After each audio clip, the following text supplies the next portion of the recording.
Muy bien. Entonces, vamos a estudiar estos 10 capítulos. La meta para el día de hoy es, en el capítulo 4, este es diferente, porque en el capítulo 4 está el tema de riesgos. Entonces, quizás el día de hoy te vas a llevar información muy importante, así que quédate hasta el final, porque te he preparado información de riesgos, porque eso va a ser en el capítulo 4, ¿no? Y en la siguiente clase prepárense porque vamos a integrar este capítulo, ¿no? La diferencia es que en la norma ISO 37001, el capítulo 4, se amplía una cláusula más que los siguientes, las siguientes normas, ¿no? Hasta el 4.5.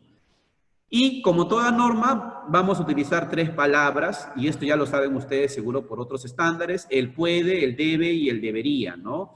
El debe es una obligación, es un requisito que tenemos que cumplir cuando interpretemos la norma. El debería, obviamente, es una recomendación, y el puede es una posibilidad. Esto es importante entenderlo porque la norma también tiene sus anexos, donde explica mucho mejor el tema de las cláusulas. Y es importante también leer los anexos porque los anexos nos dan más información que los requisitos. Y en muchos de los anexos aparece la palabra debería, pero en la norma mucho más va a aparecer la palabra debe. Yo lo utilizo bastante también, el debe, debería, en los procedimientos. Cuando yo quiero colocar una obligación y una regla en los procedimientos antisobornos, pongo la palabra debe. Si es que es una recomendación, pongo la palabra debería, y si es una posibilidad o doble opción, pongo la palabra puede. ¿Ok? Entonces, esta es la clase anterior. Y esto es importante. ¿Cuál es el alcance de esta norma? ¿Cuál es el alcance?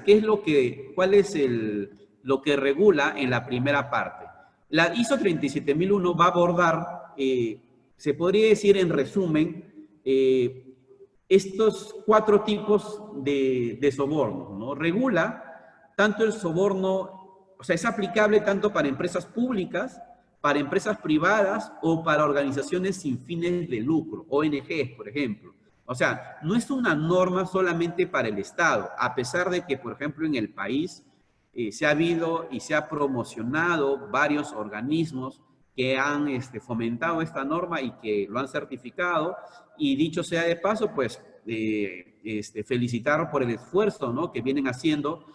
Sin embargo, también entender de que no solamente es una norma para el sector público, también es para el sector privado y se puede aplicar tranquilamente, ¿no? Y algo muy importante es que esta norma también tiene sus inicios en que va a regular no solamente el soborno en la organización, sino también regula el soborno del personal y el soborno de los socios de negocio. Un socio de negocio es con la cual la organización tiene un acuerdo comercial. Por ejemplo, un cliente, un proveedor, se regula también ese tipo de situaciones. Entonces, el alcance que ustedes van a ver en la norma va a abordar justamente varios esquemas, ¿ok?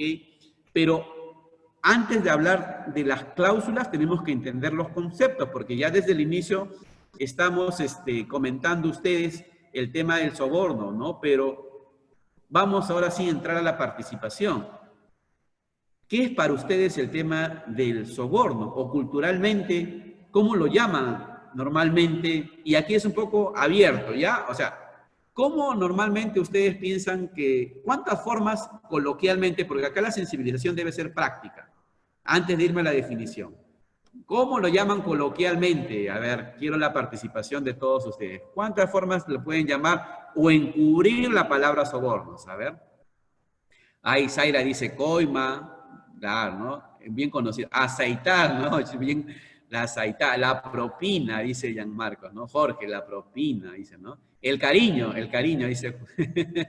El regalito. La mochada, esa no la sabía. La mordida, dice, ¿no? El apoyo económico, ¿no?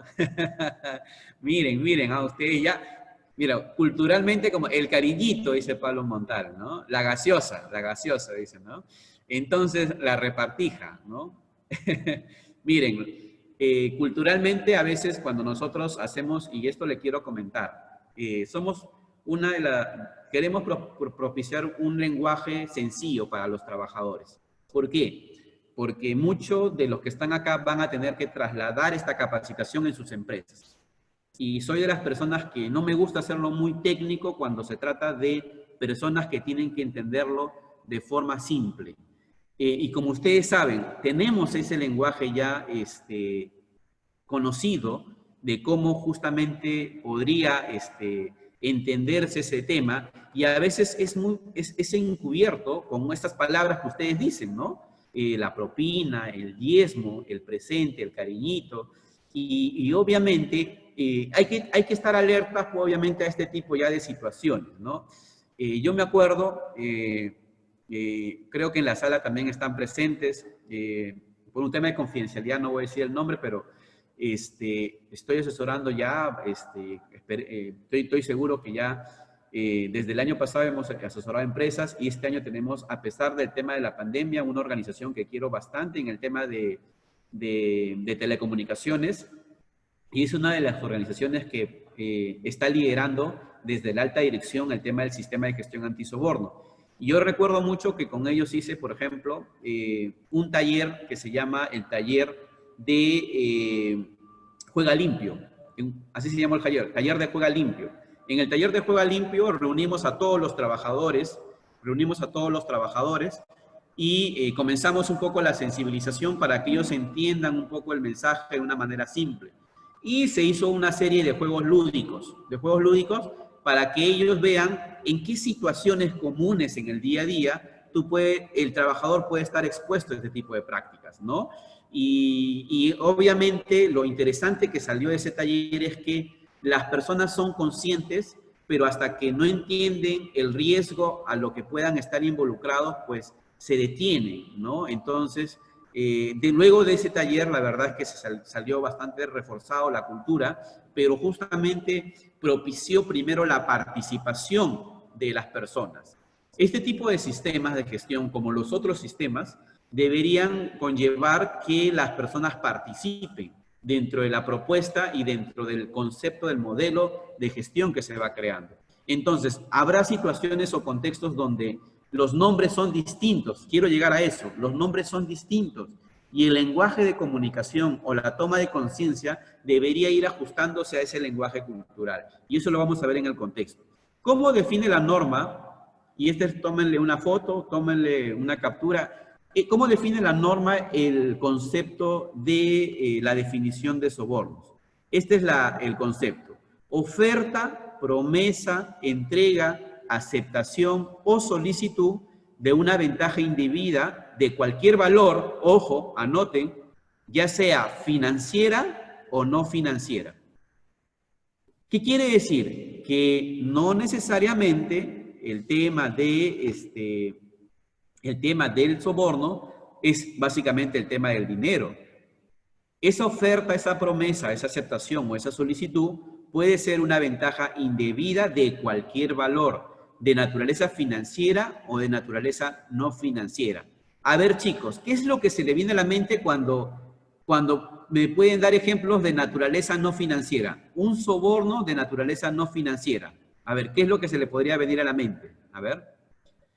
No necesariamente dinero. ¿Qué podría ser un soborno? Exacto. A ver, vamos a compartir. Lo bueno que estamos en grupos ya de profesionales que están en la industria, ¿no? Un ascenso.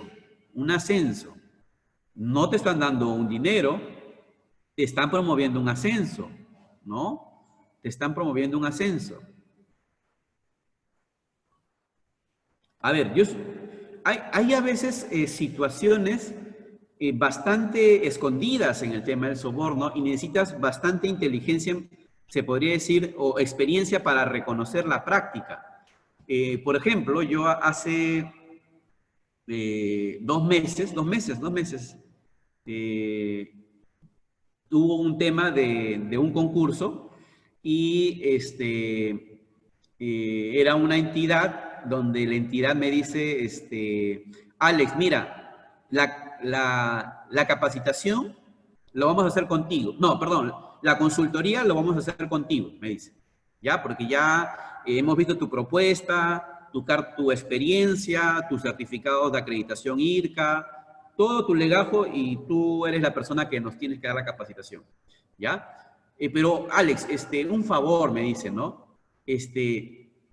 Mi jefe me dice que si puedes incorporar a una persona, ¿no? Entonces, ¿cómo lo interpretan ustedes eso? ¿Puede haber una sospecha de soborno? Mi jefe quiere que incorpores a una persona dentro de tu planilla, dentro de tu staff, ¿no? Él va a hacer básicamente trabajos, ¿no? Trabajos, ¿no? ¿Ya? Pero si haces eso, ya el trabajo es todo tuyo, ¿no? Una consultoría, ¿no? Una consultoría.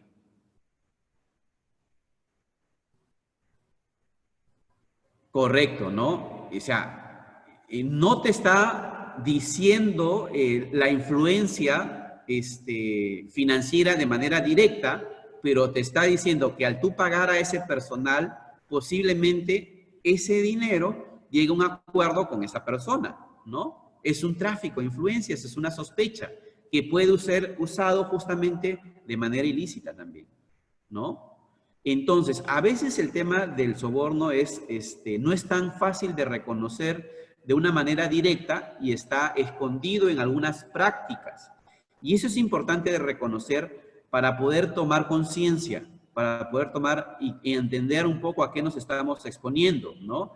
Y obviamente el tema básicamente va en que si se da esa promesa o esa entrega o esa aceptación, lo que se busca es que la persona actúe o deje de actuar en relación al desempeño de la obligación normal, ¿no?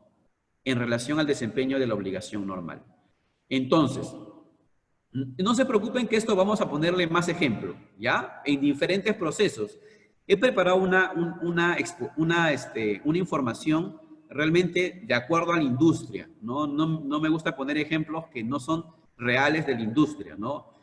Y van a ver ustedes que le van a encontrar el hilo conductor de lo que puede pasar también en una organización bastante similar. Así que inclusive luego de este taller puedes tener mucha información a nivel de ejemplos en riesgos de soborno. Pero acuérdense, quiero que quede claro, el soborno no solamente es de naturaleza financiera. La norma lo define que puede ser de naturaleza no financiera, como ustedes lo saben, ¿no?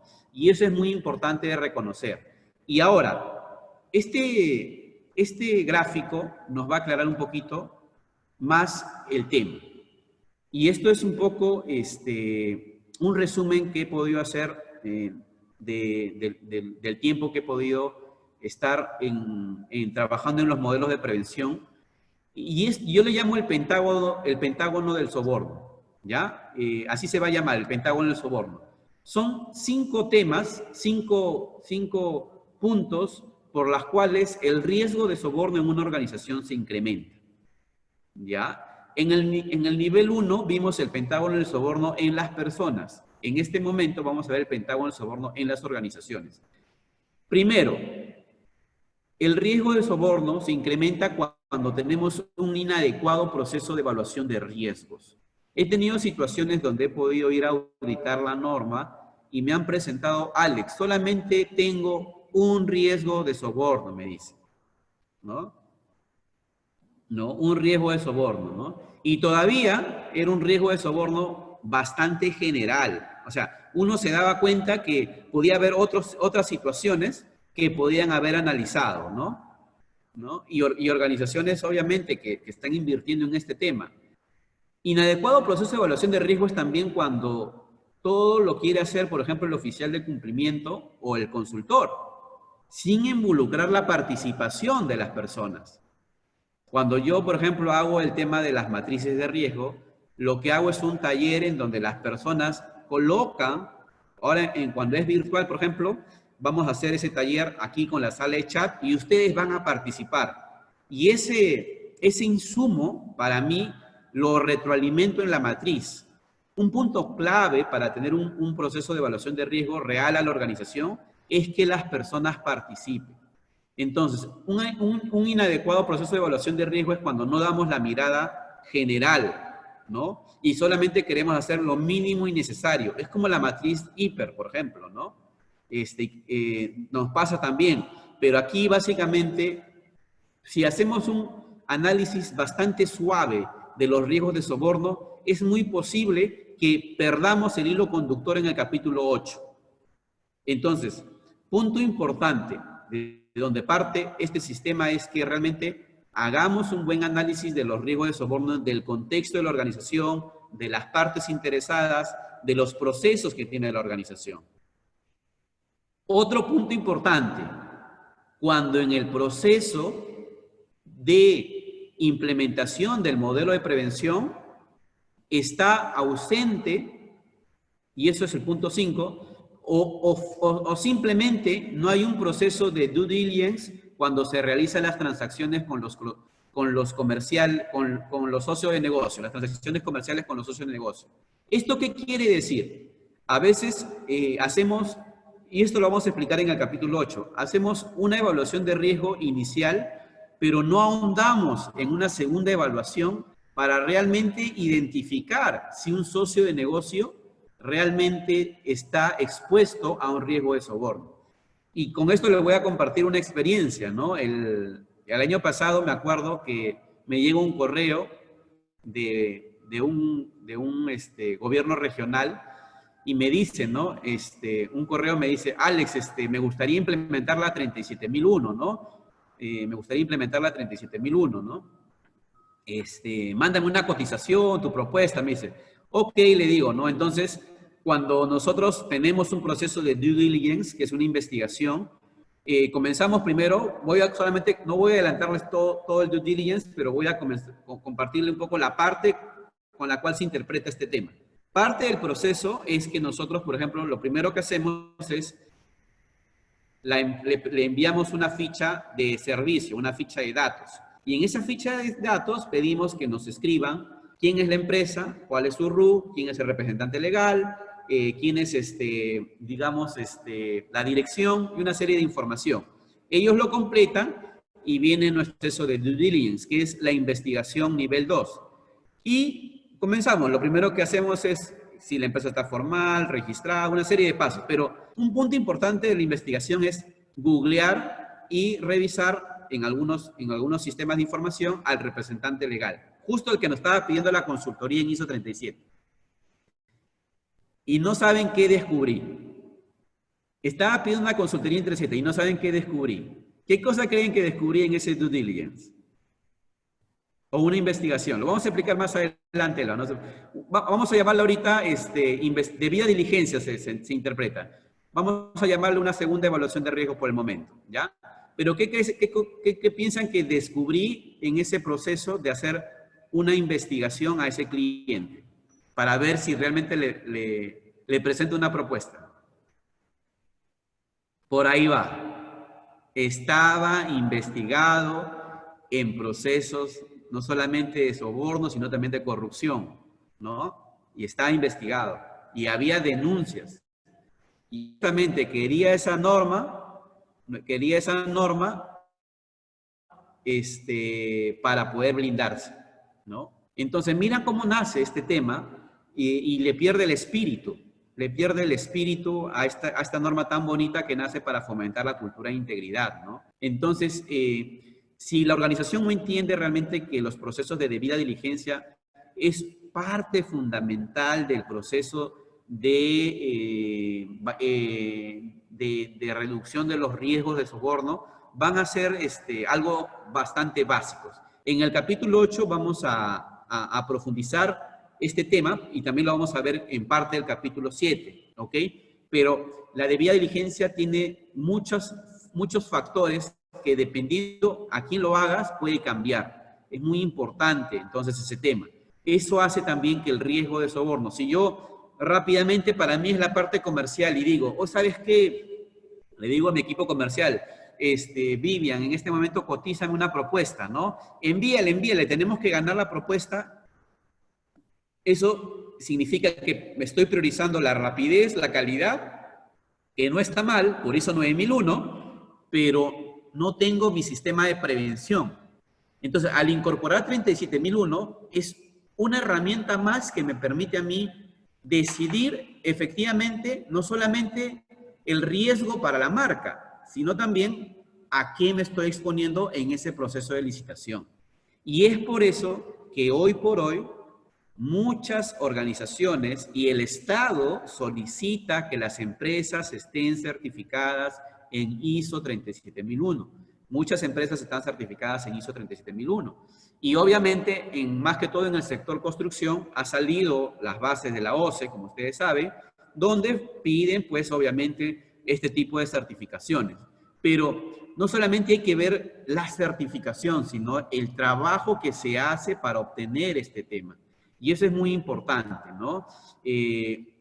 Tercer factor, implementar un modelo, cualquier modelo que estamos haciendo, obviamente sin la participación de las personas, ¿no? Y aquí un poquito es lo que comentábamos anteriormente. El colaborador es parte vital, es parte importante dentro del fomento de la cultura. En todo sistema de gestión tenemos que involucrar a las personas.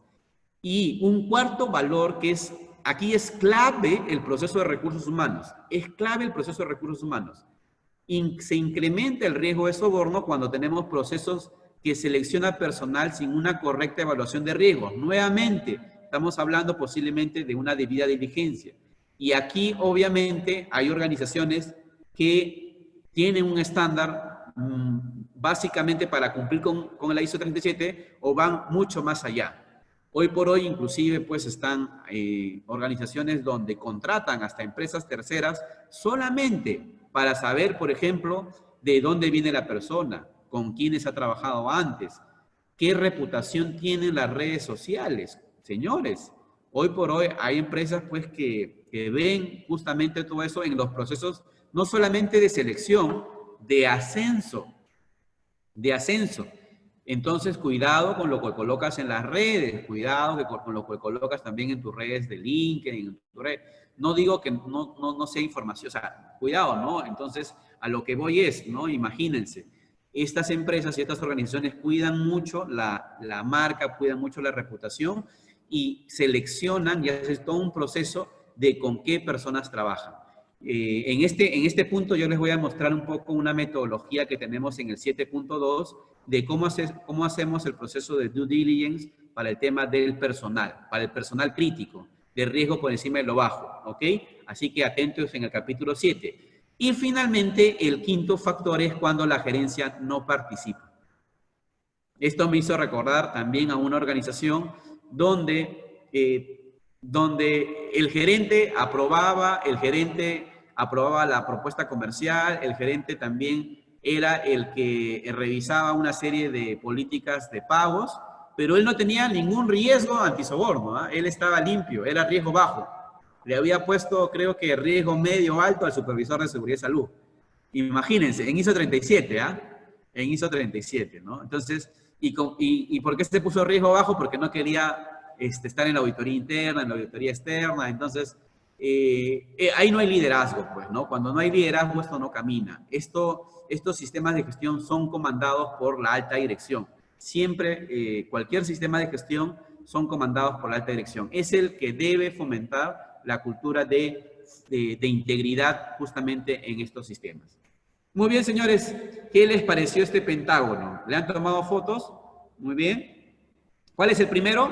¿Cuál es el primero? ¿Cuál es el primer factor de los 5? El tema de... Son 5. Muy bien. Inadecuado proceso de evaluación de riesgos. El segundo, falta de proceso de debida diligencia con los socios de negocio. El tercero, no hacer participar a las personas. El cuarto, no tener un proceso de selección de personal con una correcta evaluación de riesgo. Y el quinto, que la gerencia no participe, que la gerencia no se involucre. De estos 5, ¿cuál creen que es el más difícil de lograr en una implementación ISO 37? ¿Cuál creen que es el más retante, el más difícil?